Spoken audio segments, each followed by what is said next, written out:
you got to remember risk in terms of execution risk and is also dependent on the stock price and market cap. So at 30, if let's say Palantir was $30 right now, yeah, that's speculative. So why would you pay $30 a share at a, what was it, almost like a $40 billion market cap for a company that's growing barely 20% a year? Like, and we all paid $30 when it was growing at a slow rate, and it was hold on, we all have a lot somewhere with $30. Sachin, hold on. No. They were no.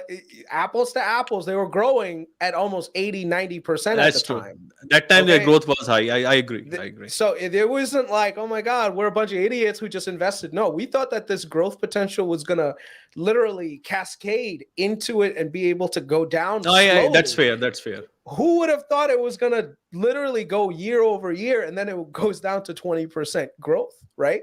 That's the problem. When you have a company that's right now, it's fairly valued. I think Palantir right now, if you're buying right now, there's very little opportunity for you to lose money. The only opportunity that I think you're going to lose is opportunity somewhere else. If there's other companies that are performing that you might have risk adjusted, but in terms of risk adjusted returns, Palantir is a great value at this point. You still have a business that's growing. It's still out there. It's got a huge total addressable market. The product is good. The clients love it. So I think at this price, yeah, it's actually fairly valued. I wouldn't say it's undervalued, but I wouldn't say it's overvalued either. And guys, remember, companies like Palantir and SpaceX, US government will never let them fail because they are critical for the US stability. So if there is a risk, if you think the US government will let these companies, this is a discussion which I cannot go in detail, but there are certain companies, they will always be protected. Okay. And this is one of the reasons, and they will be protected when it needed by big money. And reason is very simple, because they are very critical to what US government does. If you take SpaceX out, you will lose a lot of edge in what the US has built in terms of space economy, okay, especially in private. If you take Palantir out, okay, there is a lot of exposure in the front line that the US will have, which they cannot afford at this time. So these two companies will never be allowed to fail. Yeah, and Sachin, no more. We don't even have the Russians anymore that we can actually piggyback on anymore. Yep. Now SpaceX is the only name in town when it gets to getting to space. NASA is literally like, hey, we got SpaceX. That's the only reason why we're not fucked right now, basically. And I learned it very hard. I learned it because I was proposing at one point an acquisition of a company, and then I was told from behind that, guys, you will not be allowed to acquire this company. This is US critical. Okay. I mean, it's private, whatever it is, but this will never be allowed. So whatever that happened, that time I started learning about it, that there are some US critical companies. Okay. And it will be always ensured that they don't fail and they don't fall into wrong hand. And in my opinion, Palantir is one of those companies. Is Rocket Lab one of those companies? Because they technically can't put anyone in space yet, just equipment and just satellites. No, I don't think so. I mean, I like Rocket Lab a lot. What they do, okay, is very impressive. Okay, but their efficiency, their advantage at this point is cost.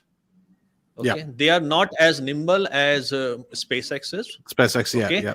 But they are also going for a market which is on the lower side. The challenge which nobody has, I mean, I think this is one of the biggest things I think everybody has to remember, is because SpaceX has an internal client, Starlink, who is such a large consumer of their own services, it is very difficult to beat it when it comes for costing. It is the same advantage that Amazon has when you talk about e-commerce. Okay. And in this particular case, it's not like this that you create a software firewall and you can create Alibaba to counter it. I mean, it's a physical engineering, man. It's no longer computer engineering of writing codes going on. It is physical engineering. You need to put things in space. So yeah, it's fucking rocket science. So the barriers to entry in companies like this is way more than what we talk about in e-commerce or in software industry. So these companies will never be allowed to fail. So how come you don't have a position at Rocket Lab? Sorry, I know Amit wants to cancel or end the. No, we can go. You got to get your little Rocket Lab questions in. I'm curious. So I don't have a position in Rocket Lab because first I wanted to be in the company when it was private. It didn't happen. Then I increased my position over the time in SpaceX.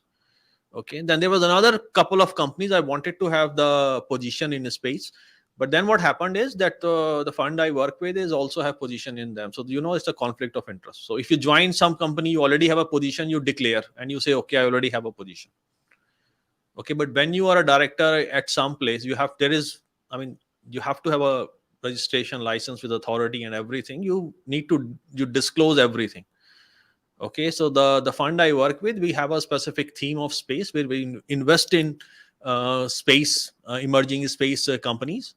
Okay, so that is one of the reasons. So luckily I had already space exposition by then.